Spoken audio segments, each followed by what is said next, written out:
Hello friends, cook ಲೈಕಿ ಚಾನಲ್ಗೆ ಸ್ವಾಗತ. ನಾನಿವತ್ತು ಕ್ಯಾರೆಟ್ ಪಾಯಸ ಯಾವ ಥರ ಮಾಡೋದು ಅಂತ ತೋರಿಸ್ತೀನಿ. ಇದು ತುಂಬ ಸುಲಭ, ಹಾಗೆಯೇ ತುಂಬ ಟೇಸ್ಟಾಗೂ ಇರುತ್ತೆ. ನಾನಿಲ್ಲಿ 4 ಕ್ಯಾರೆಟನ್ನು ಬೇಯಿಸ್ಕೊಂಡಿದ್ದೀನಿ, ಹಾಗೆಯೇ 2 ಗ್ಲಾಸ್ ಹಾಲನ್ನು ತೊಗೊಂಡಿದ್ದೀನಿ. ಬೇಯಿಸಿದಂತಹ ಕ್ಯಾರೆಟನ್ನು ಮಿಕ್ಸಿಗೆ ಹಾಕಿಬಿಟ್ಟು ರುಬ್ಕೊಳ್ತೀನಿ. ಕ್ಯಾರೆಟ್ ರುಬ್ಬುವಾಗ ಸ್ವಲ್ಪ ನೀರು ಹಾಕಿಬಿಟ್ಟು ಕೂಡ ರುಬ್ಬೋದು. ನೋಡಿ, ಈ ಥರ ಆಗಿದೆ.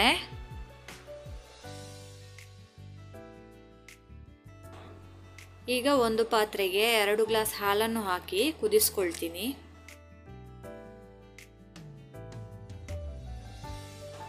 ಹಾಲು ಕುದ್ಮೇಲೆ ಗ್ರೈಂಡ್ ಮಾಡಿರುವಂತಹ ಕ್ಯಾರೆಟನ್ನು ಹಾಕಿ ಮಿಕ್ಸ್ ಮಾಡ್ಕೊಳ್ತೀನಿ.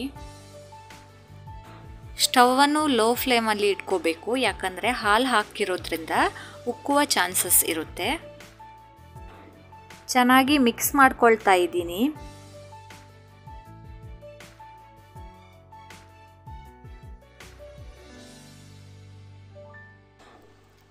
ಈಗ ಇದು ಚೆನ್ನಾಗಿ ಮಿಕ್ಸ್ ಆಗಿದೆ.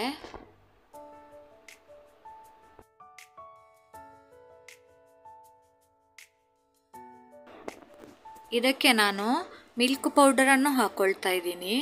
ಇದು 10 ರೂಪಾಯಿಯ ಪ್ಯಾಕೆಟು, 15 ಗ್ರಾಮ್ ಇರುತ್ತೆ.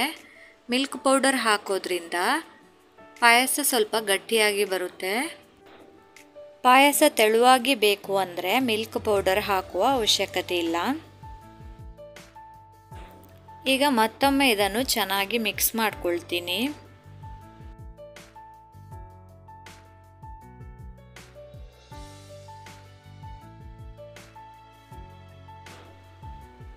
ಈಗ ಇದಕ್ಕೆ ಅರ್ಧ ಕಪ್ಪಷ್ಟು ಸಕ್ಕರೆಯನ್ನು ಹಾಕ್ಕೊಳ್ತಾ ಇದ್ದೀನಿ. ಸ್ವೀಟ್ ನೋಡ್ಕೊಂಡು ಹಾಕ್ಕೊಳ್ಳಿ, ನಿಮಗೆ ಎಷ್ಟು ಬೇಕೋ ಅಷ್ಟು ಸ್ವೀಟ್ ಹಾಕ್ಕೊಳ್ಳಿ.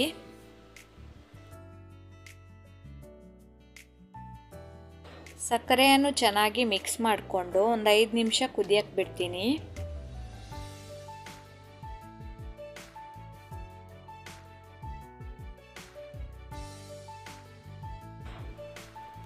ಈಗ ಇದು ಚೆನ್ನಾಗಿ ಕುದ್ದಿದೆ. ಇದಕ್ಕೆ ನಾನು 3 ಏಲಕ್ಕಿಯನ್ನು ಜಜ್ಜಿಟ್ಕೊಂಡಿದ್ದೆ, ಅದನ್ನು ಹಾಕ್ಕೊಳ್ತೀನಿ.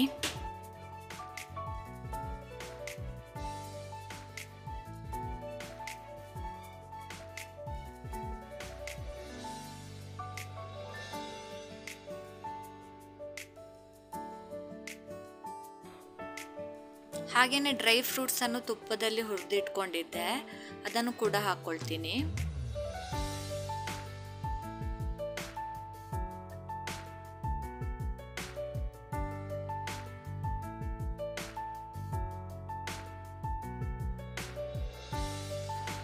ಈಗ ರುಚಿಯಾದಂತಹ ಸುಲಭವಾದಂತಹ ಕ್ಯಾರೆಟ್ ಪಾಯಸ ರೆಡಿಯಾಗಿದೆ.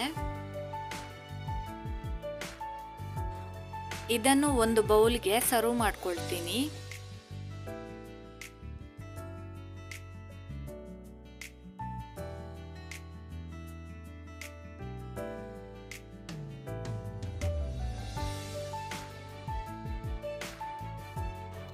ನೀವು ಕೂಡ ಈ ರೆಸಿಪಿನ ಟ್ರೈ ಮಾಡಿ, ತುಂಬ ಈಸಿಯಾಗಿರುತ್ತೆ. ನಿಮಗೆ ಇಷ್ಟ ಆದರೆ ಲೈಕ್ ಮಾಡಿ, ಶೇರ್ ಮಾಡಿ, ಸಬ್ಸ್ಕ್ರೈಬ್ ಮಾಡಿ. Thank you.